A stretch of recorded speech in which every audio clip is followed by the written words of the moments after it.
Travis Kelce talks about wearing matching rings on date night with Taylor Swift in New York City on podcast on Tuesday, December 31st. The Kelce brothers aired a new episode of the New Heights podcast. A snippet of the Kelce brothers' conversation was released ahead of the full episode's release on Wednesday. During the conversation, the Kelce brothers talked about the Chiefs win over the Pittsburgh Steelers. Jason said, "It's great that you guys had a memorable Christmas game." Travis said, "And Mahomes took the spotlight with his impressive performance that helped the Chiefs win a memorable game." Jason said, "Oh man, you're so humble. You had a great game too." Travis laughed and said, "Maybe, but it was a big holiday celebration." Jason asked, "Hey man, does NFL cake taste great?" Travis said, "Oh, right after the game, Mahomes and I got to enjoy that cake. It was probably made of chocolate and nothing special. I just tried one piece. What's special here is the feeling you get to touch that cake simply because you're the chosen one. No one else." Jason clapped and said, "Wow, right dude, that was the highlight of Christmas." Then Jason Kelce asked, "Travis, after that win, did you guys have a good trip?" Travis Kelce said, "New York gave me some great trips. The most memorable one was Ashley Annan's birthday party, a friend of Taylor's." Jason said, "Wow, that was definitely a great party." Travis said, "Maybe because it was my first time entering a private party. You know, those fancy places you have to be a member of the restaurant's list. Taylor had booked me in almost 6 months ago, and now I was able to set foot in there. Honestly, everything was overwhelming." Jason said, "It seemed like a party for very special people."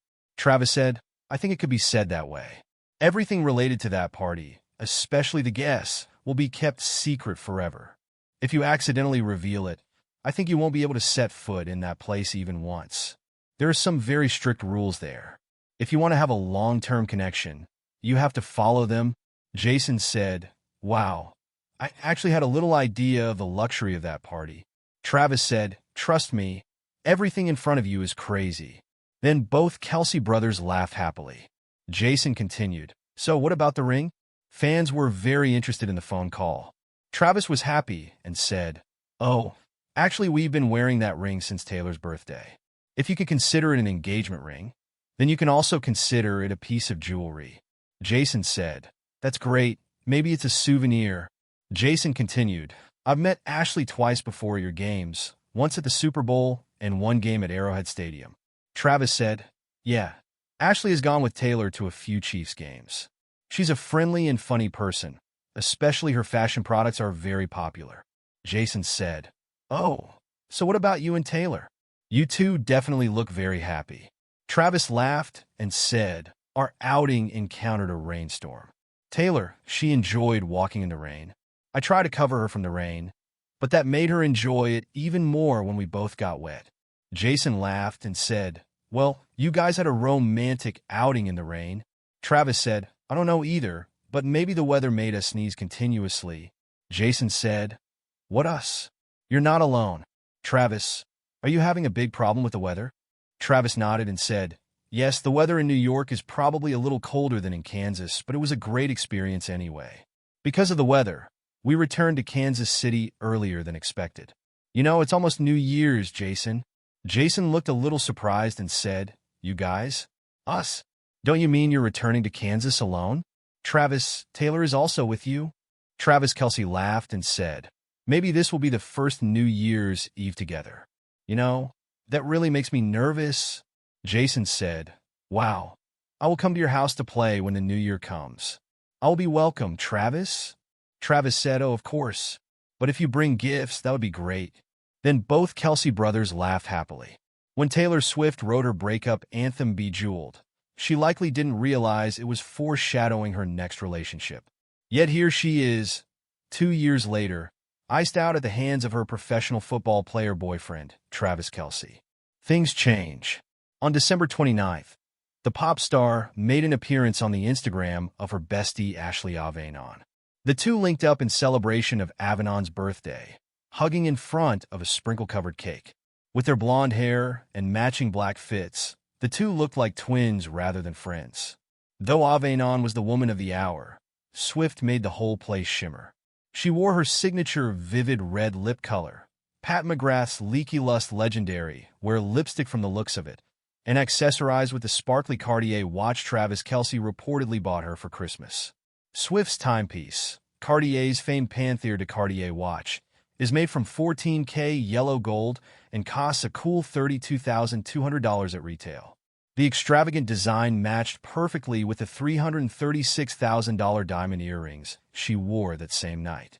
The watch is a signature Cartier design originally created in the 1980s. Since then, it's become one of the fine jeweler's most recognizable designs, with 40 brilliant cut stones set around its square face. Swift's watch truly brings the lyric "A diamond's gotta shine" to life. Though a five-figure watch is something the rest of us could only dream of, the gift makes up just one small fraction of the $775,000 Kelce reportedly spent on Swift this holiday season. He also bought her $19,000 worth of roses, $45,000 in Tiffany & Company jewels, $48,000 of Van Cleef & Arpels, and another high-end timepiece, a $60,350 rose gold style from Rolex. He really took Bejeweled to a whole new level. The AFC West rivalry matchup between the Kansas City Chiefs and Denver Broncos in Week 18 will have playoff implications. With a win over the Chiefs on Sunday at Empower Field at Mile High, the Broncos can secure a wild card spot in the postseason. A loss to Kansas City would mean Denver's playoff hopes would depend on the New York Jets beating the Miami Dolphins and the Pittsburgh Steelers defeating the Cincinnati Bengals. Following their convincing 29-10 win over the Steelers on Christmas Day, the Chiefs have wrapped up the #1 seed for the postseason. The Chiefs won't gain anything for the postseason by beating Denver, meaning head coach Andy Reid has a tough decision to make this week. Does he rest his starters for the postseason, giving Kansas City starters 2 weeks off? Or does he risk injuries in the hopes key players like Patrick Mahomes and Travis Kelce don't have to shake off some rust in the divisional round? Furthermore, would the Chiefs rest their starters knowing it could mean a divisional rival that nearly beat them earlier this year would slip into the playoffs with a win? Kansas City blocked a walk-off field goal attempt on November 10th to escape the Broncos. The scouting department of Bleacher Report urged the Chiefs to rest their starters against the Broncos so they are in full health for the postseason. One of the hardest parts of winning back-to-back championships is fighting attrition, per the BR article. The 49ers are a prime example of how multiple lengthy postseason runs can eventually wear a team down. The Chiefs have already done the hard work of earning the #1 seed. This week they should be resting their most prominent and veteran starters. They get the additional rest of the bye week, but it would be best to have players like Patrick Mahomes, Travis Kelce, and Chris Jones at full strength. Not all NFL head coaches believe in resting players. Detroit Lions head coach Dan Campbell said last week that he'd play his starters against the Minnesota Vikings in Week 18, regardless of whether the game would determine playoff seeding. Unlike the Chiefs, the Lions have a reason to play their starters in Week 18. They'll play the Minnesota Vikings for a chance to win the NFC North and grab the #1 seed and bye in the NFC. Just 29 years old, Patrick Mahomes has already won 3 Super Bowls. Playing in his 8th NFL season, the Chiefs QB has already secured a spot in the playoffs this year as well. And the rival playoff teams are trying to find the weak spots in the Chiefs lineup. But the Grim Reaper hasn't done it alone. He got a great TE, Travis Kelce, and a versatile HC, Andy Reid, who makes sure he has some quality players. The team got a huge endorsement by an NFL legend during the December 30th episode of The Herd with Colin Cowherd. 3-time Super Bowl winner Michael Irvin made a bold statement warning all other 13 teams which have qualified for the playoffs. He said, "I'm sorry to tell everybody out there, but they won't affect the Kansas City Chiefs.